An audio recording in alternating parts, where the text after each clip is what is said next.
কালিয়াকৈরে একসময় মূর্তিমান আতঙ্কের নাম ছিল গাজীপুরের তৎকালীন এসপি হারুনুর রশিদ। টাকার জন্য ব্যক্তিগত বাহিনী দিয়ে এলাকার প্রভাবশালীদের ধরে নিয়ে চালানো হতো নির্মম নির্যাতন। চাহিদা অনুযায়ী টাকা দিতে না পারলে জোর করে লিখে নেওয়া হতো জমি।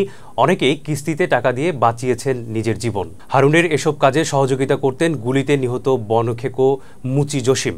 হারুনের নির্দেশে মুচি জসিম ডিবি পুলিশ দিয়ে এলাকার প্রভাবশালীদের গ্রেপ্তার করে চোখ বেঁধে নির্যাতন চালিয়ে বিপুল টাকা দাবি করতেন। দিতে না পারলে সারা রাত নির্যাতন চালিয়ে ভোর রাতে নিয়ে যাওয়া হতো ডিবি হারুনের গাজীপুর কার্যালয়ে। সেখানে দ্বিতীয় দফায় চালানো হতো নির্যাতন। উপায় না পেয়ে জীবন বাঁচাতে ভুক্তভোগীরা গরু ছাগল পরিবারের সদস্যদের স্বর্ণালংকার বিক্রি করে তাদের টাকা দিতেন। টাকা দিতে না পারলে জমি লিখে নিতেন হারুনের লোকজন। নির্যাতনের বর্ণনা দিতে গিয়ে কালিয়াকৈর উপজেলার অনেক ব্যবসায়ী কান্নায় ভেঙে পড়েন।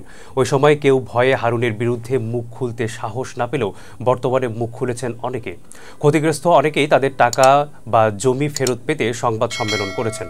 2017 সালে গাজীপুরের পুলিশ সুপার হিসেবে যোগ দেন সাবেক টিবি প্রধান হারুনুর রশিদ। যোগদানের কয়েক মাস পর থেকে একসময়ের কারখানার পিয়ন মুচি জসিম এসপি হারুনের দাপট দেখাতে শুরু করেন।